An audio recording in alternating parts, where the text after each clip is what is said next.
Bom, pessoal, vamos começar então, é, retomando a correção da nossa atividade que eu passei para vocês na semana passada.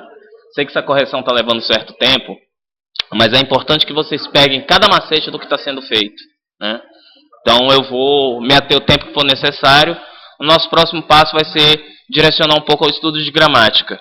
Eu já disse uma vez, mas vou repetir. Esse estudo de gramática, ele não é um estudo da gramática pela gramática. Ele é um estudo de certas terminações gramaticais para que vocês possam reconhecer no texto a função que cada verbo, que cada conectivo vai ter. Então a gente vai enveredar aí por umas 3, 4 semanas, né, de gramática, né, mas sempre aplicado ao texto, sempre pensando como fazer uso dessa gramática para fins de interpretação e não do conhecimento da gramática por ele só, né? A gente tinha então o nosso texto que falava daqueles 5 desafios do bibliotecário do século XXI, né? E a nossa pergunta número 2, retomando aqui, que a 1 a gente já abordou os 5 desafios, né? A nossa questão número 2 fala o seguinte, que na seção de conclusões, o autor fala da relação entre o profissional de biblioteconomia e os dispositivos móveis de informação, né? Os celulares, os notebooks, os tablets, etc. Como ele vê esse futuro, né, que na verdade já não é tão futuro assim, já é um presente, né? Como ele vê esse futuro desse profissional e sua relação com a tecnologia. Bom, como que nós vamos fazer para achar essa informação?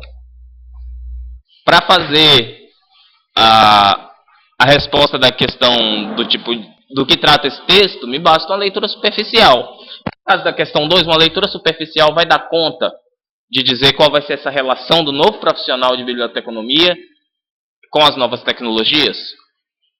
Vai resolver eu fazer o skimming, que é aquela leitura rápida? Ou eu vou precisar detalhar? Preciso detalhar. Para detalhar, eu vou precisar... Aqui ele me pede uma informação específica, né, sobre essa relação do profissional com as tecnologias. Quando eu preciso achar uma coisa na web, na rede, eu preciso fazer uma busca, não é isso? Como é que eu faço a busca? Baseado em quê? Em palavra-chave. De onde que eu vou tirar as palavras-chave para responder minha questão 2? Da própria pergunta, né? Então vamos lá. Ele vai falar em relação profissional. Lembrem-se, as palavras-chave são quase sempre substantivos, porque são a substância do sentido, né? Relação profissional, o que mais? Estão pulando uma, muito importante. Biblioteconomia. Dispositivos, que vêm a ser móveis. Móveis é um adjetivo, mas vai ser importante para a gente aqui. Informação. Passo 1 está feito. O passo 1 está dado. Era achar as palavras-chave. Qual que é o meu objetivo agora? Voltar nesse texto, procurando a ocorrência dessas palavras-chave. Não, mas espera aí, mas estão em português? Porque a pergunta está em português, eu vou ter que fazer uma versão, então. Vou ter que verter de volta essas palavras, né, para o inglês. Relação profissional, biblioteconomia, dispositivos móveis e informação. Nessa hora que pode entrar um dicionário bilíngue, né, eu vou economizar aqui um pouco de tempo, mas qualquer dessas palavras, vocês já vão ter visto no texto, já podem ter acendido alguma luz de quais elas são, mas em não lembrando, você pode voltar no dicionário bilíngue, nessa vez na seção português e inglês, e reverter, né, essas palavras para o inglês. Então você vai ter relationship, né, professional, librarianship, né, que é biblioteconomia, devices, mobile e information. Nós vamos ter que procurar um parágrafo, de preferência um período, onde essas palavras ocorram juntas, ou o maior número dessas palavras ocorra o mais próximo possível uma da outra. É provavelmente ali que vai estar a nossa resposta. No período, porque a gente sabe muito bem que um parágrafo, uma ideia, né? Os períodos são ideias, sub-ideias menores, né? Portanto, no parágrafo em que eu achar essas seis palavrinhas juntas, de preferência no mesmo período, provavelmente, eu não disse que de certeza, mas provavelmente é lá que está a informação. Vamos ver então onde é que a gente vai achar. Relationship, Professional, Librarianship, Devices, Mobile e Information. Para a gente economizar tempo, vocês acharam em algum lugar? Para que a gente possa checar já com base na hipótese de vocês? Em que parágrafo, em que linha?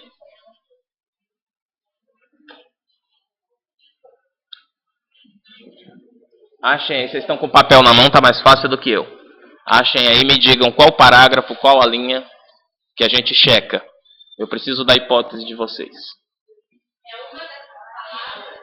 Não. De preferência, o maior número possível delas que você conseguir encontrar juntas. Oi? Não necessariamente na mesma linha. De preferência, na mesma frase. Se não der, no mesmo parágrafo. No primeiro... Ó...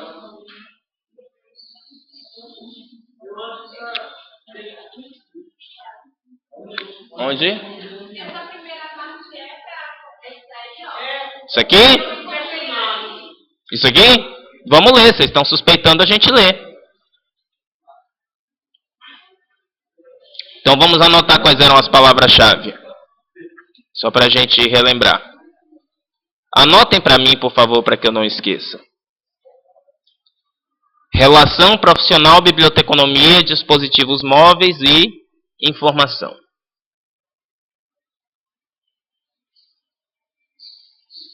Então vamos lá.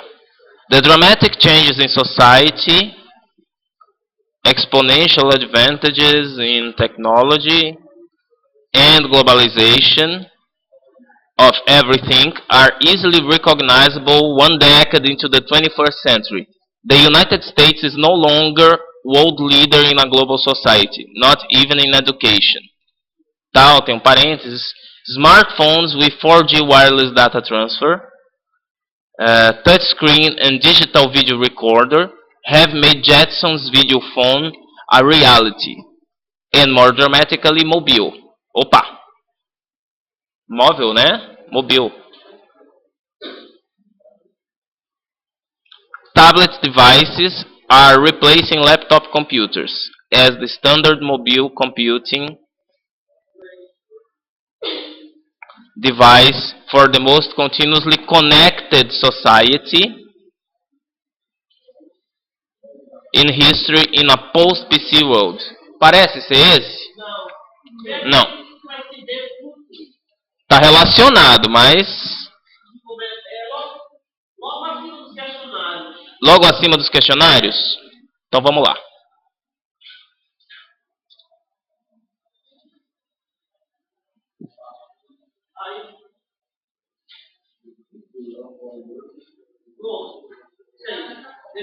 Vamos ver isso aqui. Vamos botar aqui no outro fundo.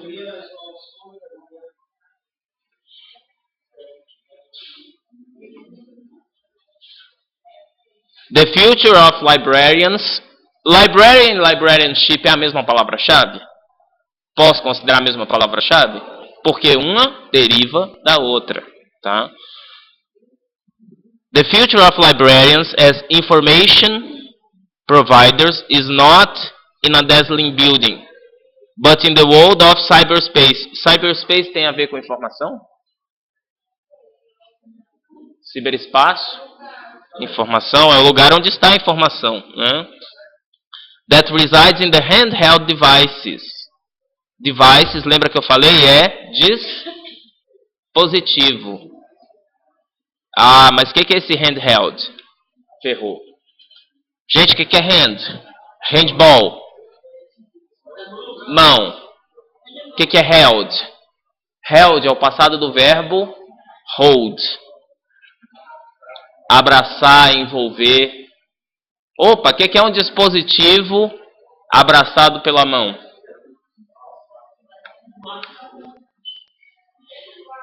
Um celular, um tablet, dispositivos de mão, né? Handheld devices. É a mesma coisa que falar em dispositivos móveis, né? Mobilidade. Como é que você ia achar essa palavrinha? Bom, você ia ter que decompor ela em hand e held. Isso, ia ter que retirar esse hífen, descobrir o que é hand, e ir numa lista de verbos irregulares e descobrir que held é o passado de hold. Vocês vão ter tempo para aprender a usar todos esses recursos, tá? Mesmo assim, vocês passariam sem o handheld, conseguiriam deduzir a partir do devices, dos dispositivos. Handheld devices of most library, que está relacionado a librarian, librarianship, customers, and as an indispensable partner in the local and world communities. Communities e society não é a mesma coisa? Comunidades, sociedades? Generation Next adults will only access information on their mobile devices. Olha lá, se você não soubesse o handheld, mas o mobile você consegue deduzir.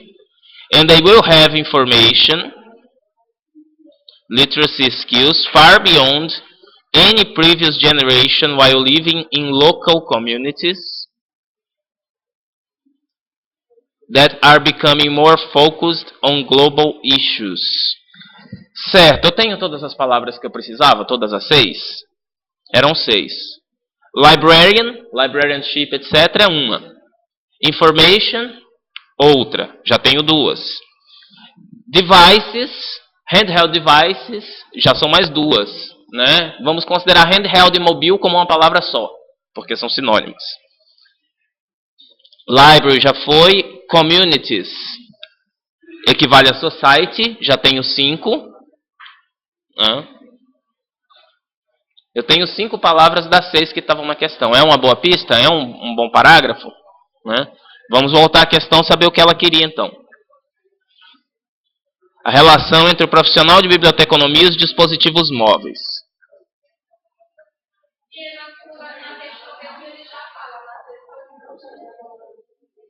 Perdão? Verdade, gente. Olha eu comendo bola. Já fala lá na questão, na sessão de conclusões. Portanto, foco lá. É o foco lá. Né? Vamos ver. Tá na sessão de conclusões? Tá. Então pronto. Provavelmente é aqui. Bom. Vamos tentar então interpretar o futuro dos bibliotecários. Informação, provider, com o que parece provider?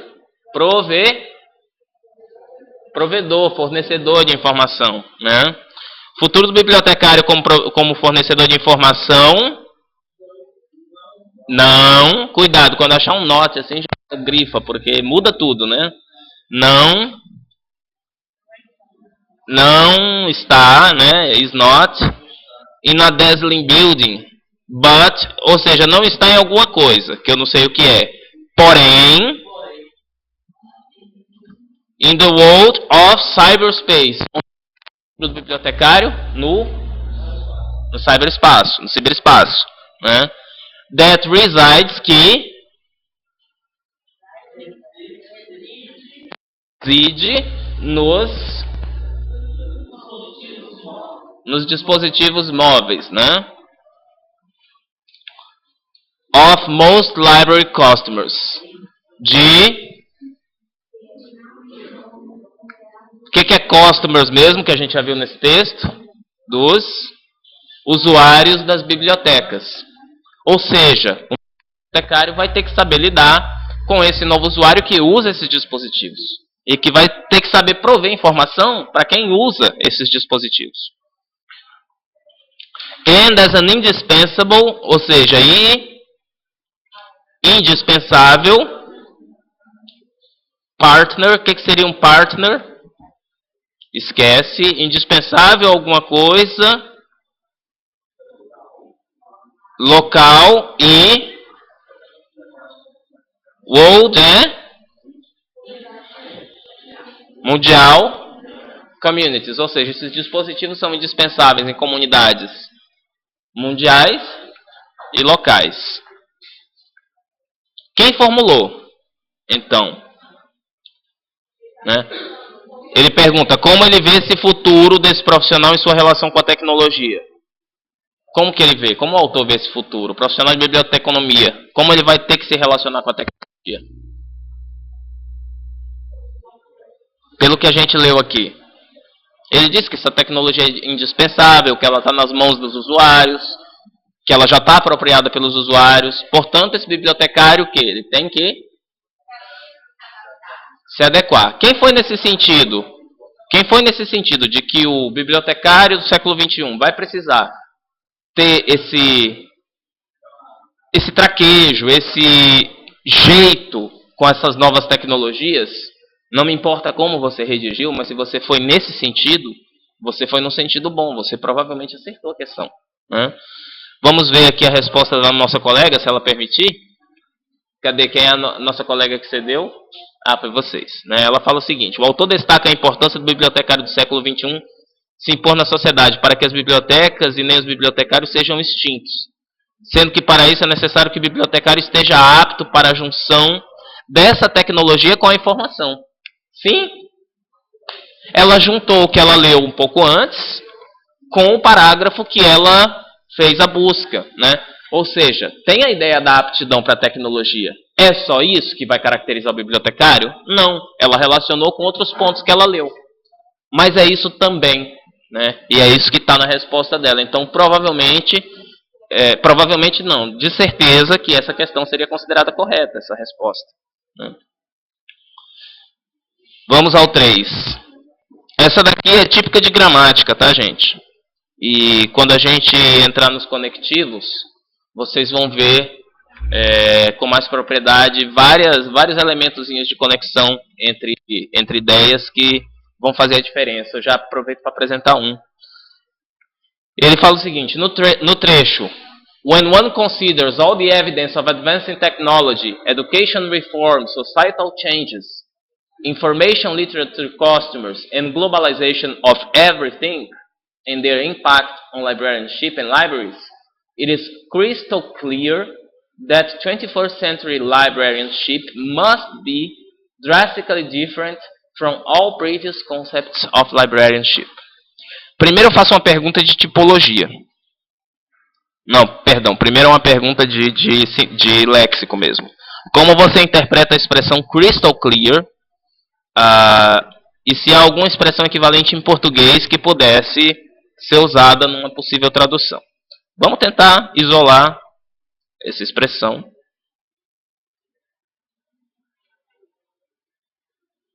Crystal clear. E vamos tentar entender pelo menos a sentença em que ela está inserida. It is, isso aqui é um velho conhecido de vocês, né? É crystal clear. Aqui a biblioteconomia do século XXI must be. Be a gente sabe que é o verbo ser. Seja, né?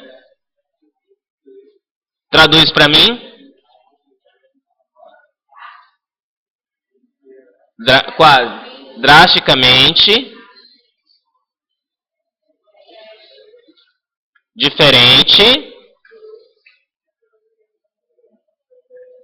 dos conceitos anteriores ou prévios do que? De biblioteconomia.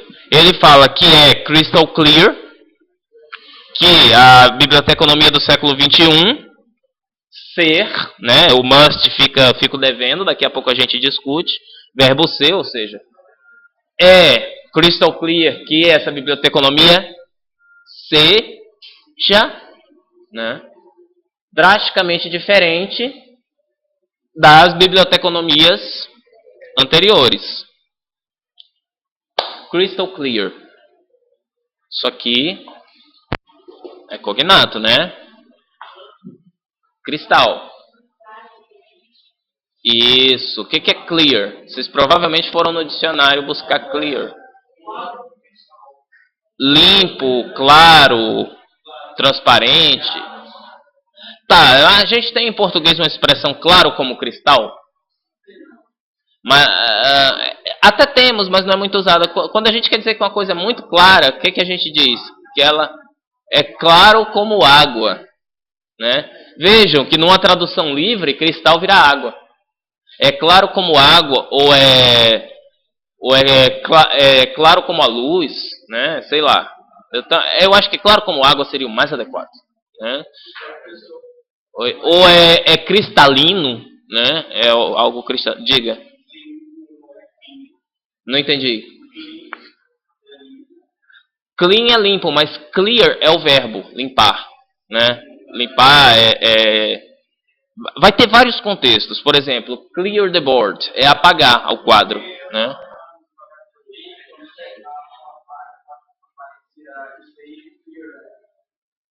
Stage clear, ou seja, você fez o rapa ali naquela fase, você limpou todas as suas tarefas, você eliminou. Esse clear vem de limpar, não deixar obstáculo, não deixar marcas que impeçam você de ver alguma coisa, ou no caso, stage clear.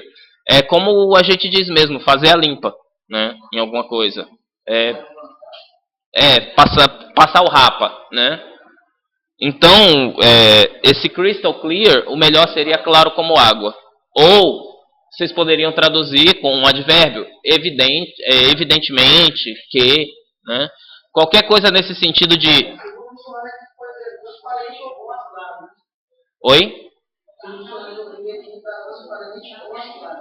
Isso, olha só, você pode falar, mas aí não fica muito bom numa tradução livre, né? É transparente que a biblioteca do século XXI. O melhor seria mesmo, é claro como água, porque você preserva a metáfora de comparação com alguma coisa que é cristalina, que é clara, né? Mas você poderia falar, é evidente, é óbvio, né? Tudo isso poderia entrar. Veja, a tradução livre, ela tem essa... Na verdade, toda tradução é livre. Se ela não for livre, ela é mecânica. Ela é falcônica. Sério. Exatamente. Eu diria que esse nosso amigo hoje, ele está falcônico. Né? Se ela não for livre, ela é presa. Exatamente, ela é engessada, ela é quase que ininterpretável. Né? Porque a tradução, ela tem que ser feita à luz da cultura. Se no idioma nosso a gente não tem a expressão ao pé da letra, mas a gente tem expressões equivalentes. Né? Então, quem respondeu nesse sentido de claro, evidente, óbvio, sem sombra de dúvida, ali não tem nada a ver com sombra, não tem nada a ver com dúvida, mas quando eu falo crystal clear, eu digo que tal ideia é sem sombra de dúvida daquela maneira. Né? Evidente, né? E, finalmente,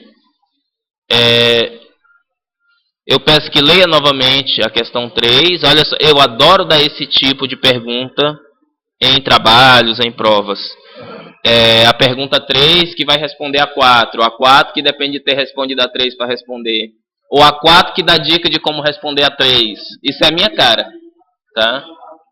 Porque às vezes você não está conseguindo, mas quando você vai para a próxima questão, ela acende a luz daquela que você deixou para trás. Não é para sacanear, é para ajudar que eu faço isso. Tá? E aí eu pergunto aqui, explique... Gente, isso aqui não precisa conhecer inglês. Isso aqui precisa conhecer tipologia textual. Explique a escolha pelas letras maiúsculas na expressão must be. Levando em conta a intenção e a argumentação do autor. O que essa expressão em si implica? Uma ordem, um pedido, um conselho? E qual o efeito de estar em letras maiúsculas? Vamos voltar. É claro que a biblioteconomia do século XXI, vamos ter que botar o verbo ser em algum modo aqui, a ideia de ser, drasticamente diferente das biblioteconomias prévias. É claro que ela seja, que ela deva ser, que ela precisa ser, eu acho bom que seja. Isso é uma ordem, isso é um conselho. É uma ordem dada com sutileza, né? É um requisito. É um requisito. Exatamente. Se você quiser ser bom, a receita mais ou menos é essa daqui. Então, você que sabe, né? É o famoso você que sabe. Mas, né? O must, essa palavra must, ela tem essa ideia de forte, é algo que é recomendável, fortemente recomendável. Tá? Praticamente uma regra da qual não se pode fugir. Né?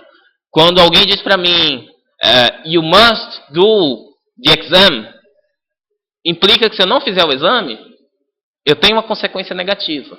Né? Portanto, não é uma questão de escolha. Não é deixada ali uma escolha. Né?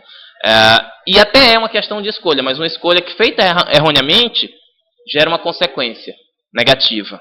Né? Então, quem foi nesse sentido de que é uma ordem ou de que é uma recomendação, porque não deixa de ser uma recomendação, mas uma recomendação quase que obrigatória, acertou. Agora, por que da letra maiúscula? Isso é original do texto. Para chamar mais a atenção. De onde é que vem esse recurso, hein, gente? Será que aqui eu tenho apenas o gênero artigo? Se eu te disser que isso foi retirado de um blog, você consegue interpretar esse must be em maiúsculo com um pouco mais de facilidade? Está gritando. Ou, pelo menos, alterando o tom do que seria a voz. Né? Olha, deve ser assim. Né? Para quem tem esse letramento digital, participa da web, sabe que letra...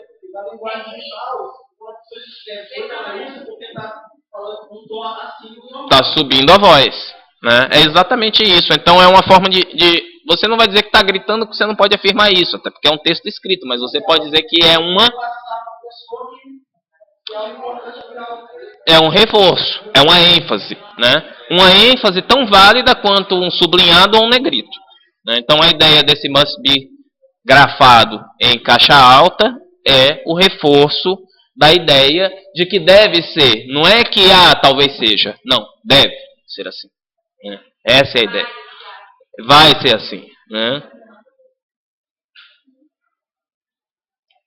Na questão 5, o texto traz consigo 3 imagens. Né? Novamente, isso aqui é leitura pictória. Né?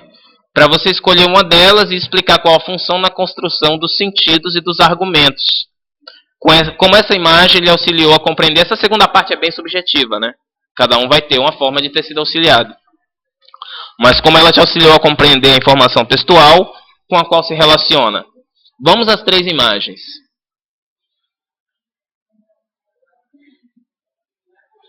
E se necessário, a gente recorre também às frases que a antecedem e que a sucedem. A primeira é essa aqui. Vamos...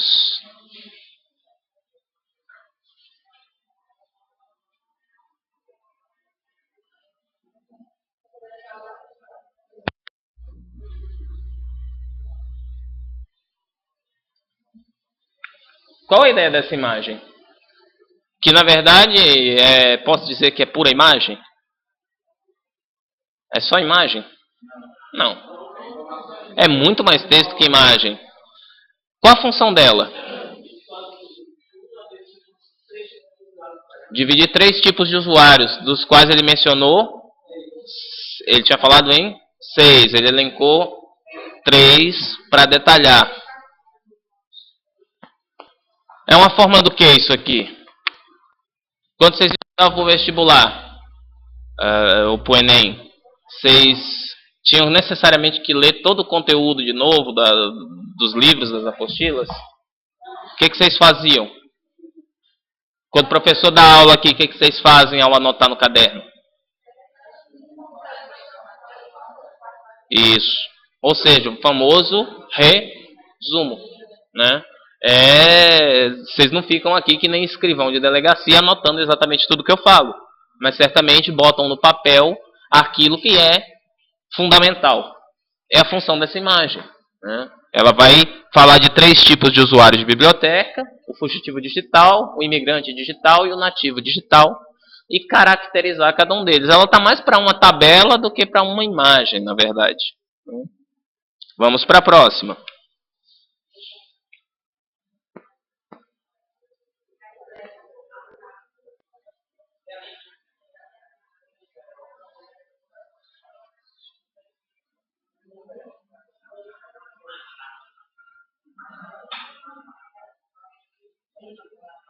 Essa daqui. Ela vai dizer Information, Media and Technology Skills. Né? E aí vai detalhar entre parênteses. Perdão, vai detalhar. These skills include Information Literacy. Deixa eu mexer no foco aqui. Não é um problema de foco. Information Literacy, Media Literacy and ICT. Information Communications and Technology Literacy. Tem um gráfico aqui, né? Aparentemente um anel mais externo e um anel mais interno. Que vai determinar o quê? Quem conseguiu interpretar essa imagem? Se a gente não conseguir de jeito nenhum, a gente volta nas sentenças anteriores para tentar relacionar. Aqui eu tenho Learning and Innovation Skills, ou seja, skills a gente discutiu na aula passada que são... Alguém falou aqui que no videogame tem um negócio que é skill, que é o que do jogador? É a habilidade. Habilidades para inovação e learning é o que? Aprendizado. Tá? Skills, career and life skills. Habilidades para a...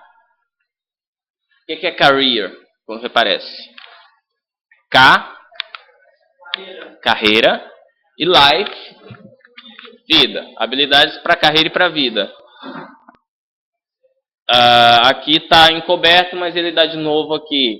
Information, Media and Technology Skills. São habilidades para informação,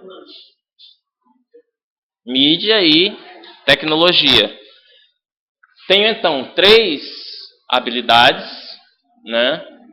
E abaixo delas eu tenho subjects. Core subjects. O que é core? Procura no dicionário, vocês vão achar o quê? Core.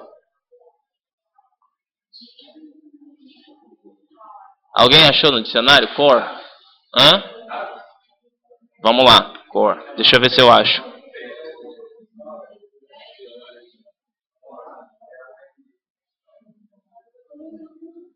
Não tem ninguém que fala italiano aqui?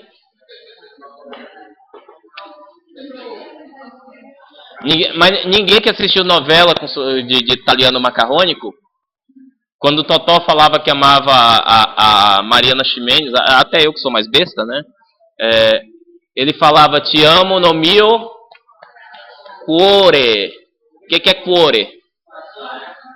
Então, se você for no dicionário em inglês e português, você vai achar caroço. Núcleo. Opa, núcleo. Núcleo já dá uma pista maior. O que é o núcleo de um ser humano? Você quer ferrar o ser humano, você faz o quê? Quando é que o ser humano está morto? Quando... Então, há controvérsias. Quando para o coração... Vocês sabem essa história de que a gente ama com o coração de onde vem, né? Os gregos acreditavam que a razão humana morava onde? Na garganta é ótimo. No coração. Para os gregos, o coração era o órgão principal da razão. Né? Nós, ocidentais, né, já da modernidade, é que alteramos essa noção, começamos a ver o coração apenas como um músculo que pulsa, e com os estudos científicos descobrimos que é o cérebro que cuida disso. Né? Ou pelo menos deveria ser o cérebro. Né? No entanto, o amor, para a separação de razão e emoção, os sentimentos de amor e ódio continuam sendo atribuídos ao coração. Vamos voltar à imagem. Vamos ver se coração serve para o que a gente quer. É o centro. Isso são as... O que é subject? Quando você escreve e-mail, tem lá o campo subject. O que você põe lá? O objetivo, o assunto. São os assuntos centrais e temas do século XXI. Quem são os assuntos centrais e temas do século XXI? Essas 3 técnicas. Né? E elas vão influenciar o quê? Standards and assessments. O que é um standard? Ferrou. Mas não, ali seria stand, né? Mas é quase. Vamos pensar o seguinte: um standard. Quando você... Eu lembro que quando meu irmão era mecânico, tinha certas peças de veículo que não importava se era Chevrolet, se era Ford, se era Volks. Ele falava assim, ó, compra, por exemplo, a vela de ignição lá, compra qualquer vela, é standard. Isso aqui é standard. É o que? É um padrão. Standard é padrão. Mas essa vocês não é cognata e ia forçar muito a barra. Vocês iam ter que ir no dicionário para buscar por standard, descobrir que é um padrão. Por isso que a gente fala em estandardização, né? Ou padronização.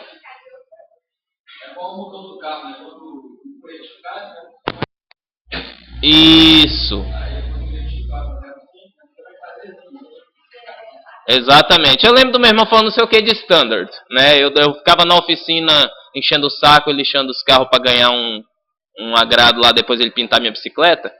E eu lembro que ele mandava comprar peça standard. Que raio é isso, né? Um dia no curso de inglês alguém falou em standard, aí acendeu a luzinha, né? E assessment. Assessment parece com o quê? Com acesso, só que não é, gente. É uma forma de acesso. É uma forma de acesso, mas não é acesso no geral, é acesso específico. Assessment é o que eu faço com vocês, depois que vocês aprendem o conteúdo, eu quero saber se vocês aprenderam mesmo. Eu avalio vocês. Eu acesso o conhecimento de vocês. Isso é assessment, avaliação, ou seja, esses conhecimentos vão determinar os padrões de avaliação. Vão determinar também o currículo e a instrução. Vão determinar o development, que é o quê? Desenvolvimento profissional. E vão determinar também os... O que é environment? Environment vai no dicionário, environment vai dar ambiente. Ambiente do quê? De aprendizado. Então essa figura ela está resumindo provavelmente uma informação. Lembra que eles falam de uma reforma educacional, na qual o bibliotecário tem um papel importante? Esse gráfico está resumindo o que essas novas tecnologias implicam nos assuntos, nas maneiras de avaliar, no currículo, no desenvolvimento profissional dessa nova educação para o letramento digital. Ficou claro? E a outra imagem. Essa é bem puxada. Eu acho que pouca gente deve ter escolhido essa imagem.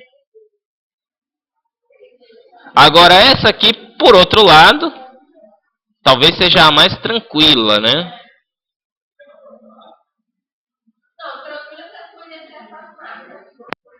Na oportunidade ele está falando do quê? Ele está falando de...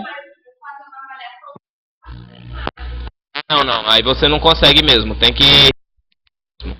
Se você voltar naquele parágrafo, ele está falando de...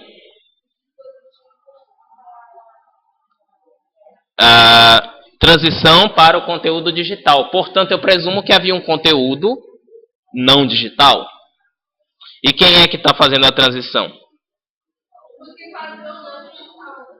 Exatamente. A Oxford, a Penguin, a Longman, a Pearson, são uma série de...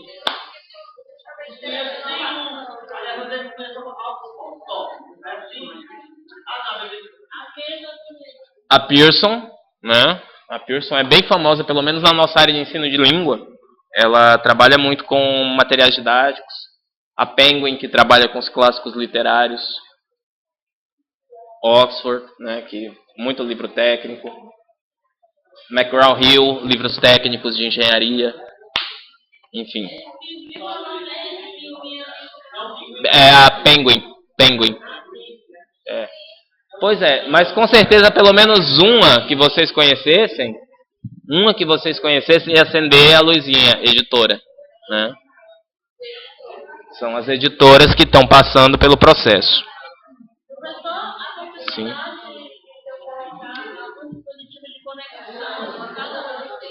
Só um minutinho, gente. Se a disponibilidade do quê? O dispositivo de conexão,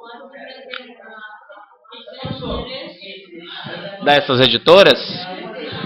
Não sei, porque seria complicado linkar todos, até porque é uma imagem.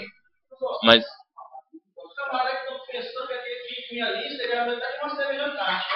né? Mas é como eu disse, cada um interpreta o texto de acordo com a vida que leva e que tem, né? Cachaceiro. Cachaceiro. Eu não vou dizer pra você que eu também não me lembrei, né? Mas eu me segurei. Agora você que tá aí do lado daí, que não precisa ser tão mais sério, cuidado não. Oi? Não entendi. Gente, isso, eu posso tentar ver, mas eu não garanto que eu consigo achar de todas, porque algumas... Você sabe que hoje em dia nesse mercado, o editora compra editora, muda de nome. A Pearson, por exemplo, eu conheci como Longman, né? Ela foi incorporada. Então, não sei se isso ainda é esse mesmo quadro, né? Finalmente, ficou alguma questão? Ficou a 6. A 6 acho que é totalmente subjetiva, né? Aí não tem muito como a gente fechar, não. De modo sucinto. Sucinto mesmo, tá, gente? Por que eu ponho de modo sucinto e a maioria dos examinadores coloca de modo sucinto, de modo breve? Porque tem aluno que acha que esse tipo de questão é para traduzir o texto inteiro, e não é, tá? Mas de modo sucinto, faça um resumo crítico, ou seja, não é só dizer o que o texto diz, mas é dizer o que o texto diz e o que você acha do que ele diz, né?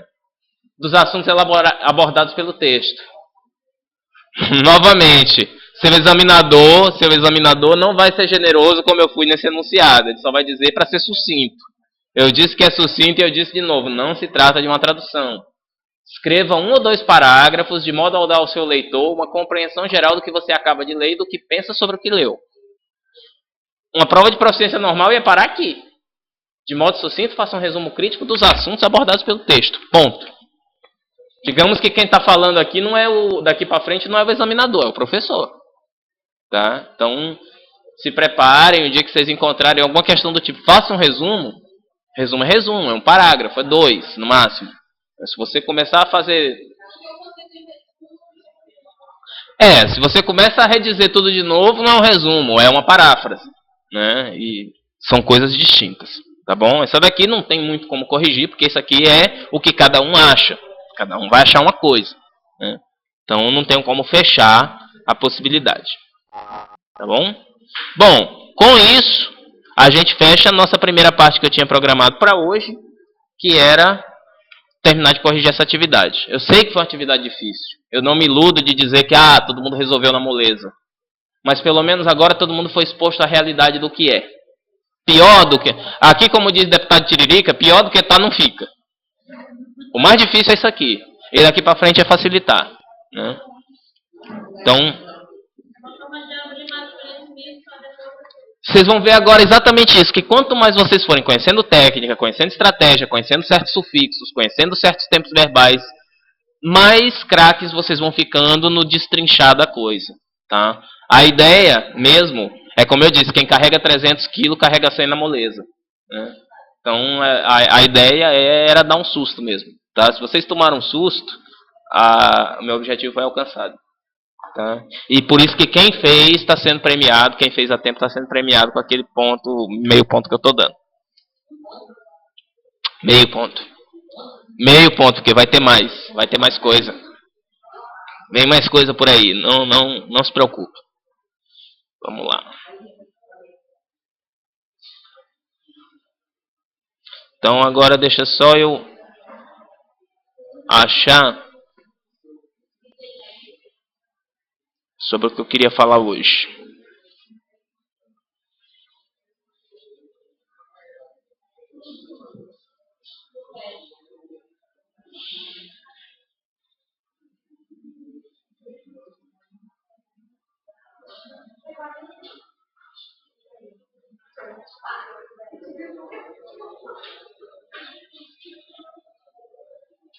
Bom, a gente tinha falado de palavra-chave quando eu interrompi para fazer essa pequena atividade com vocês.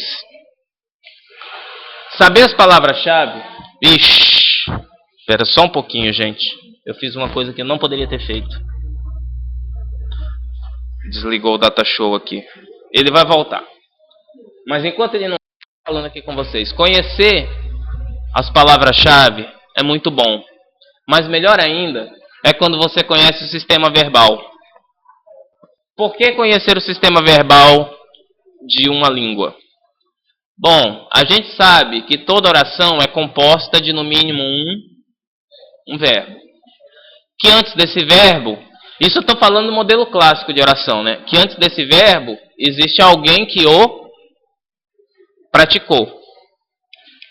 E do outro lado existe algo que sofreu determinada ação.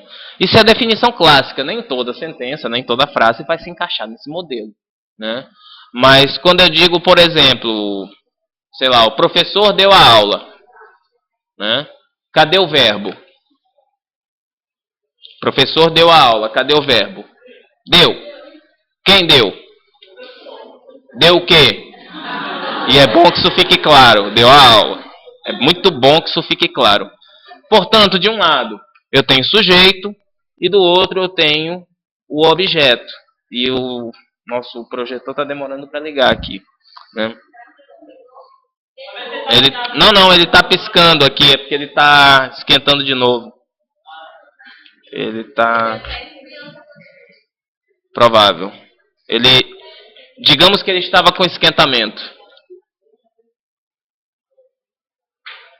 Agora vai. Aí.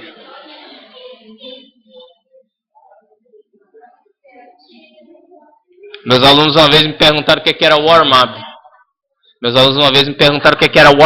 Aí eu falei, olha, a tradução nordestina disso seria esquentamento. Mas não vão pensar que é o que vocês estão pensando. É esquentamento de se esquentar mesmo, de aquecer, né? Então, conhecendo o sistema verbal de uma língua, conseguindo identificar o que a gente chama de cápsula verbal, a gente vai conseguir ter a dimensão do núcleo da ação de uma oração e, por tabela, eu vou saber quem pratica, né, e quem recebeu a ação, né? Isso vai facilitar, ou seja, vai facilitar a busca pelos demais elementos de uma oração. Nem toda oração vai ter algo que recebe a ação. Por exemplo, eu, sei lá, dormi muito essa noite. Quem recebeu a ação?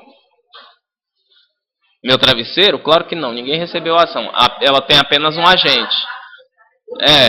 Ela tem apenas um agente, mas ela não tem algo que recebe. No entanto, eu sei exatamente que antes do verbo espera-se encontrar quem praticou a ação do verbo dormir.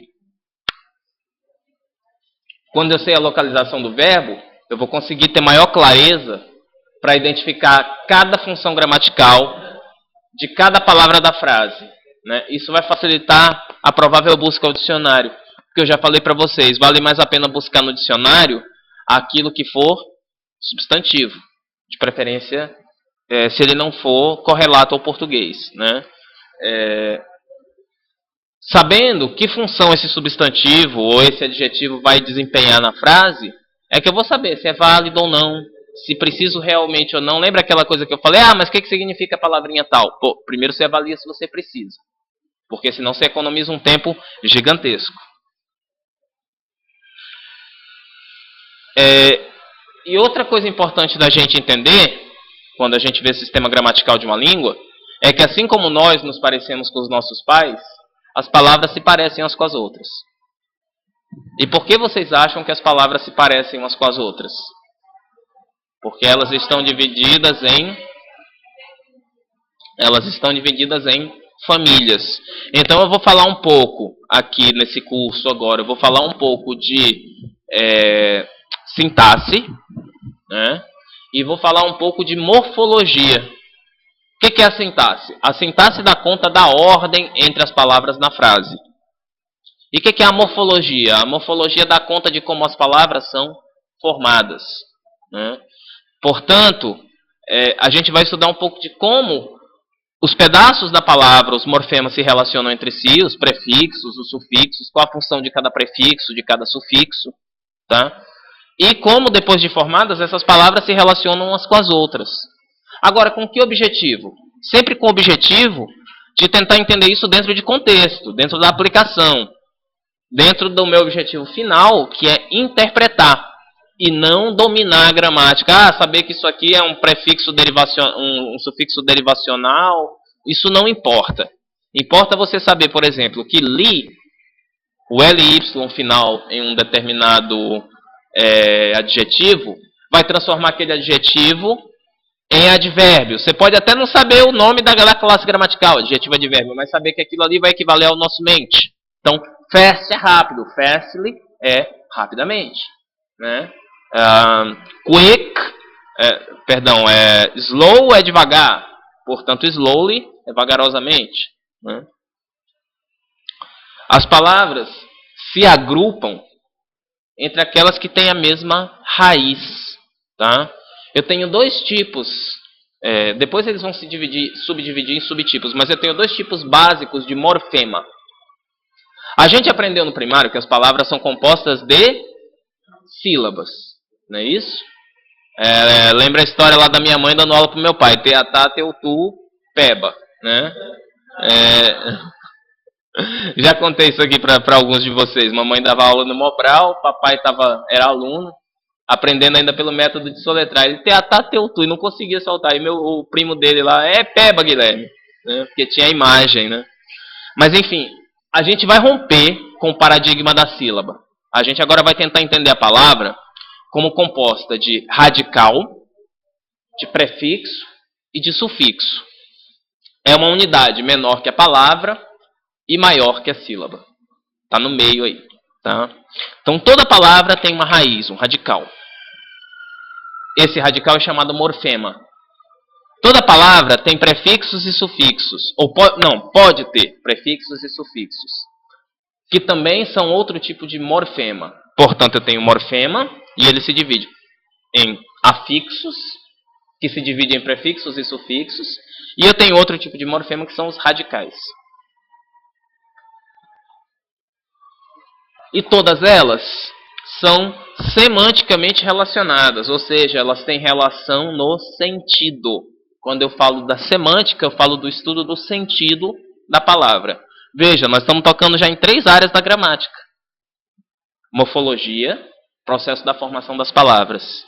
Sintaxe, a ordem que as palavras ocupam na frase. O que vocês acostumaram chamar de gramática, mas na verdade morfologia também é gramática. E semântica também é gramática. E a semântica, que é o estudo do sentido das palavras.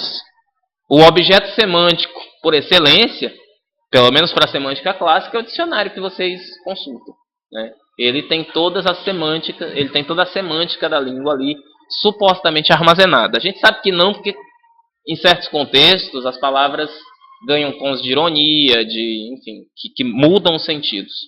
Mas o dicionário é uma ilusão de congelar a semântica ali num compêndio, né? Algumas outras palavras são formadas a partir do mesmo radical, por afixação, ou seja, coloca-se um prefixo ou um sufixo. E aí a carga semântica, ou seja, o sentido é bem próximo, mas a função gramatical vai diferir. Exemplo, vamos para o Word.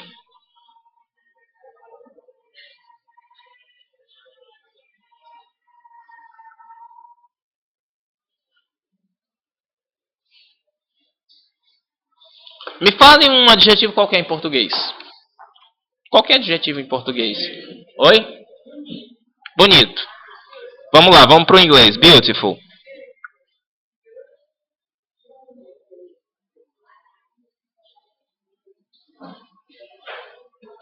Essa palavra é um adjetivo.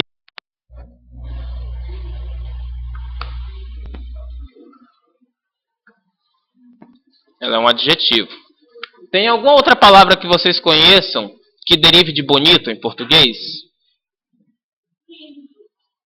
Não, mas aí muda a raiz. É um sinônimo. Bonitinho. Engraçado. Em português a gente tem o sufixo inho, né? Bonito. Você pega, tira o O, que é a vogal temática. Lembra disso? Lembra do português, do professor de português falando de vogal temática? E bota o sufixo inho. Bonitinho. Bonitinho ou feio arrumadinho? Bonitinho. Beleza, tem isso em inglês? Tem esse inho? Ferrou. É um outro adjetivo. Eu tenho que associar dois adjetivos. Então, dizer uma menininha bonita seria a little beautiful girl. João, Joãozinho, little John. Rubens, Rubinho, little Rubens. É sempre o inho é o little.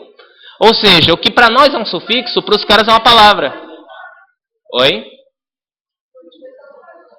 Você não pode mudar, exatamente por isso que você, no caso do inglês, você põe o... Ah, sim, você fala do Little John. Não, eu esculachei aqui, tá? Seria Little João, né? Oi? Não entendi, desculpa. Seria assim. Por exemplo, você quer dizer... casa, né? Casa, diminutivo, casinha. Só que em inglês é house. Casinha, você tem que acrescentar a palavra little. Little house. Ou seja, vejam que o ato de traduzir ou de interpretar não necessariamente é ir palavra por palavra. Porque aqui uma palavra vira duas. Casinha vira little house. Por quê? Nós não temos no inglês nenhum sufixo que faça o papel do sufixo inho. Ele é feito por essa palavra, esse adjetivo chamado little. Mas existem outros. Desculpa, gente, eu vou ter que atender aqui.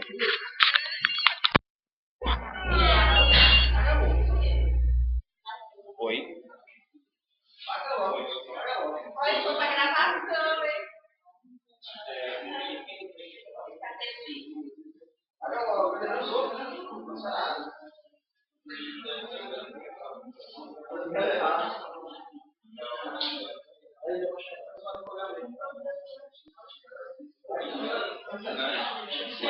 Pensei que era esse cara da provedora de internet. Lá a minha antena. Por isso que eu deixei ligado. Quase nunca deixo isso. Bom, em inglês é o seguinte. Vamos pensar outro. Vocês me pegaram porque vocês foram no inho, que é justamente o que não tem em inglês. Pense outra palavra derivada de bonito.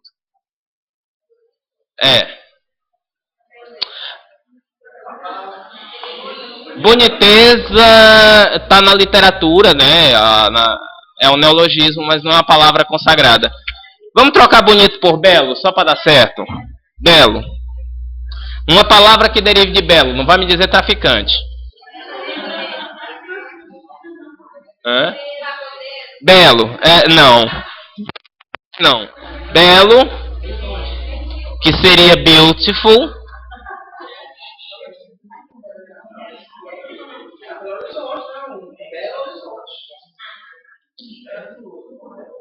Se o cara ou se algo é belo, é porque ele possui beleza.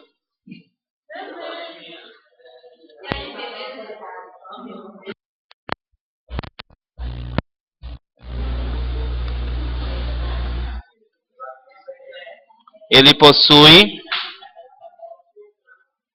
beauty. Oh, peraí. O que para nós estica, pro americano encolhe. Isso é famoso, né? Que no Brasil o que estica nosso, no americano encolhe, no japonês encolhe mais ainda, né? Na verdade, não é nem que esticou nem que encolheu. Não, nem que encolheu, desculpa, encolheu é ótimo. Não é advérbio porque não tem o L aqui, o LY. Olha só, vamos pensar. Agora esquece um pouco o português, faz um favor para mim, vamos esquecer. E vamos olhar essas duas palavras até onde elas coincidem. Isso.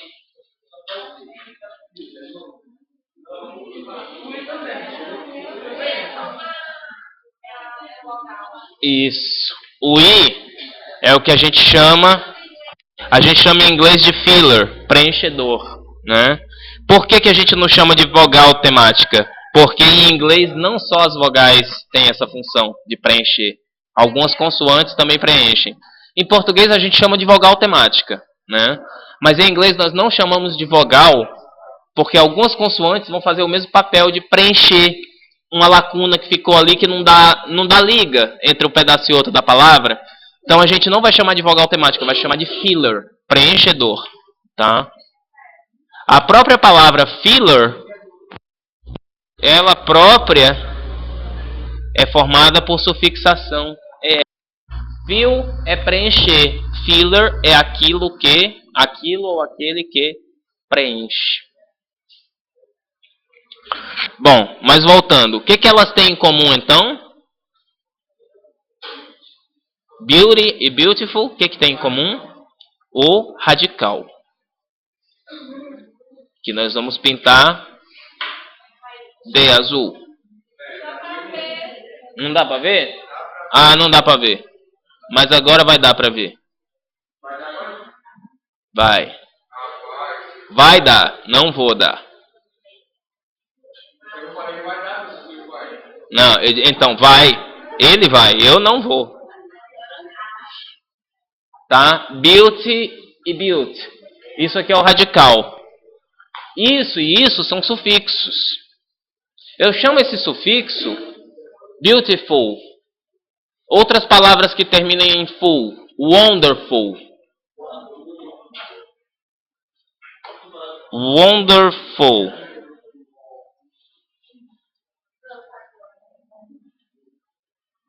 Mais alguma outra palavra que termine em full que vocês lembrem?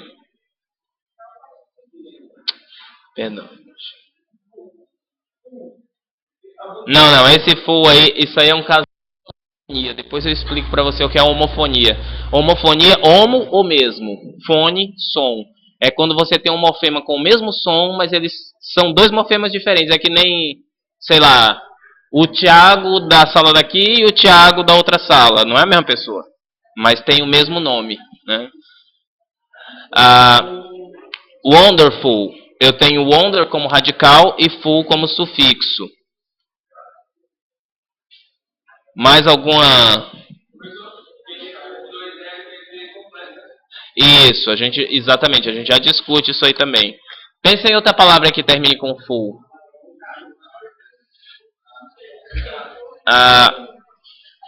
Resentful.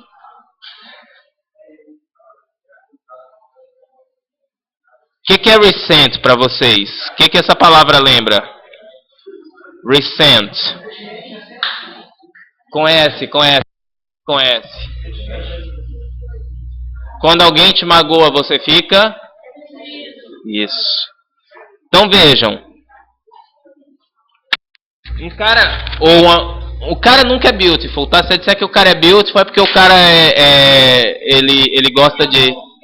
Ele toca lira. Se o cara for beautiful, ele não passa no teste da tapioca. Mas as crianças e as moças são beautiful. Beautiful, portanto, é aquele que tem a propriedade da beleza. Wonderful seria maravilhoso. É aquele que possui a propriedade da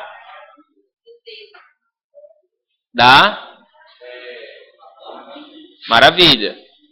E resentful é aquele que tem a propriedade do ressentimento. Portanto, oi? Carrefour?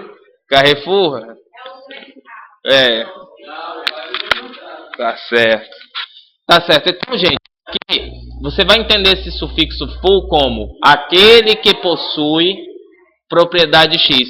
Vamos ser matemáticos uma vez na vida? Vamos voltar para a aula de matemática? Vamos fazer uma fórmula para ser genéricos.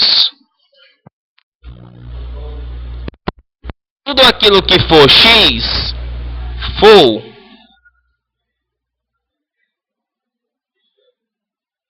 é aquele que tem propriedade X. Tá bom assim para vocês? Ok? Agora, é claro que existem outros sufixos com essa mesma função, porque o que acontece com alguns sufixos, esses que derivam as palavras, é que nem todos eles entram em todos os radicais da mesma maneira, causando o mesmo efeito sonoro agradável. Então eu preciso ter vários que eu chamo de alomorfos, porque eles são alo de análogo, morfo de forma, eles são formas análogas, que vão desempenhar a mesma função, ter a propriedade de. Né? Bom, aí vamos em beauty, beleza. Simplicity, o que vocês acham que é? Simplicidade. Charity. Hã? Alguém falou. Caridade. Né? E por aí vai. Clarity. Clareza. Vocês vejam, ad e esa, tudo resumido pela terminação com o morfema y. Eu vou passar alguns macetes para vocês aqui, quando a gente entrar nessa questão de família de palavras, só que eu não quero que vocês tomem isso como a voz da verdade do linguisticamente falando. Eu vou ter que escamotear muita coisa da linguística para transformar isso em macete. Uma coisa é você teorizar com rigor acadêmico sobre, outra coisa é você dar na mão do aluno uma ferramenta que, embora não tão bem fundamentada cientificamente, funcione. Tá? Eu vou fazer um pouco agora o que o professor de cursinho faz quando ensina vocês a chutar bem numa prova. Né? Eu sei que isso é horrível, mas se vocês quiserem ter o conhecimento profundo disso, o lugar, e vocês estão convidados, quem quiser ir, assistir meu curso de morfossintaxe lá no CCH, quando eu dou essa aula para o pessoal de letras em inglês. Aí sim eu vou discutir o que é morfema, o que é vogal temática, com mais rigor. Aqui, para mim, interessa que vocês leiam. Então, se vocês vão saber dizer se é derivacional, inflexional, para mim isso não importa. Importa que vocês saibam, terminou em Y, ad ou esa. Terminou em LY, mente. Né? Então, é outro foco e nós vamos dar uma escamoteada nisso aí de propósito. Tá? De propósito, mas não tomem isso como a voz da verdade, nem como algo infalível. É algo que funciona em grande parte das vezes. Então, voltando aqui ao nosso slide, se der meia hora, vocês avisam, tá? Porque eu fico perdidinho. Como é que tá? Falta 15? Então, tá bacana. Tá bacana. Quando eu falo em mesma raiz, até aqui eu ainda estou sendo rigoroso, né? Ainda estou dentro da morfossintaxe. Quando eu passo para cá, para essa tabela, né? Eu estou mostrando como essas palavras derivam uma das outras. Por exemplo, success. Success é o substantivo sucesso. O verbo é succeed, traduzido em português como suceder. Suceder, que quando a gente fala que alguém tem sucesso, a gente diz que a pessoa é sucedida? Ou diz que ela é o quê? Tem algo que vem antes, não tem? Bem sucedida. Porque também tem o mal sucedido, que é o sucesso ao contrário. Em inglês, não. Não existe bem e mal sucedido. Ou tu é sucedido ou tu não é sucedido. Né? Exatamente. Ou tu tá bem ou tu tá lascado. Não tem meio termo. Vocês conhecem aquele queijinho japonês feito de soja? Também conhecido como professor universitário? Tofu. Tofu. Né? Então, success, succeed. O adjetivo é successful. Portanto, eu digo que esse ed não é o ed do passado, embora pareça. Ele é um sufixo de transformação do radical em verbo, do substantivo em verbo.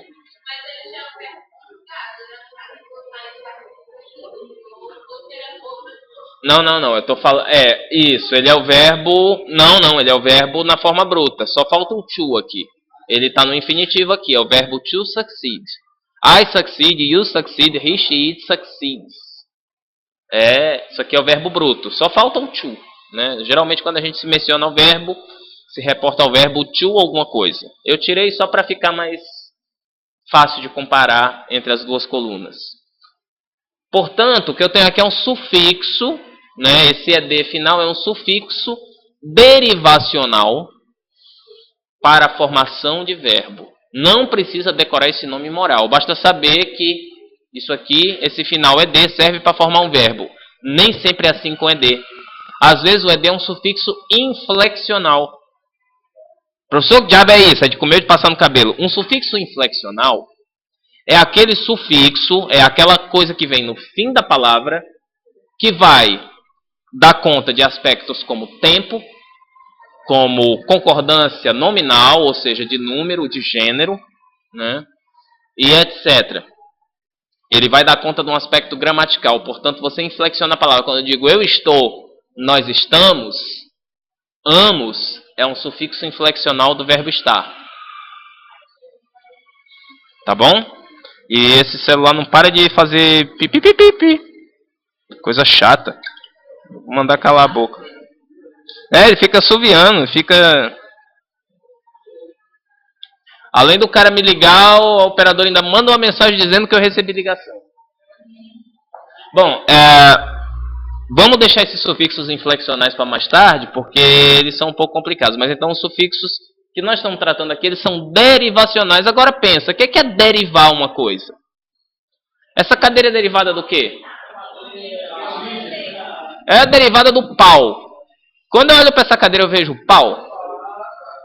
Você vê o pau quando olha para cá? Não? Então, você está... Mas quando... Confessa. Quando tu vê essa cadeira, tu não te lembra do pau? Fala a verdade, eu vou perguntar para alguém que seja mais honesto. Vou perguntar para alguém que leve a coisa menos na sacanagem. Quando você olha... Eu vou reformular minha pergunta, porque eu... A pedido. Quando tu olha para esta mesa, para essa cadeira, tu te lembra da madeira que foi usada para fazer? Tem que reformular a pergunta, gente. Estou falando com uma donzela, né? Agora, só eles que não lembram do pau. Estão tão esquecidos do pau que precisa se lembrar. Bom, mas isso aqui é o pé de planta. Não é o pé de planta. Você consegue visualizar o pau, como dizia papai? Um dia foi. Cara, é a mesma coisa. Essa cadeira passou por um processo de derivação. Gente, agora é sério. Essa cadeira passou por um processo de derivação. Assim como essa camiseta, do algodão que fez ela, passou por um processo de derivação. Ela não é mais o algodão, mas o algodão de alguma maneira ainda está aqui. Esta palavra passou por um processo de derivação. Ela não é mais o substantivo, mas o substantivo está aqui para eu decifrar o sentido desse verbo. Seu filho não é mais você, mas tem a sua cara, pelo menos espero. Né? Você sabe por que cearense tem a cabeça chata, né? Porque a minha cabeça é chatinha, né? Papai, quando eu era pequeno, papai falava assim, meu filho, quando crescer, vai para São Paulo, vai estudar na USP, né? Vai se formar, vai dar aula na UFMA. Você sabe por que o filho do paulista tem o rosto comprido? Essa que ninguém conta. Vocês sabem por quê? Quando nasce o filho do paulista, o paulista fica encantado. Ah, meu filho, que bonitinho. Será que é meu? Será que é meu? Então, da mesma maneira, o sufixo ful, o successful, está intimamente relacionado com, novamente, o substantivo success. Aquele que possui sucesso. Desafio vocês a me dar uma tradução de successful para o português. De successful. Porque aqui, ó, sucesso, o verbo suceder, adjetivo successful. Mas professor, até o verbo também ele tem uma tradução direta, seria que o outro verbo Teria que ter o advérbio bem, bem suceder.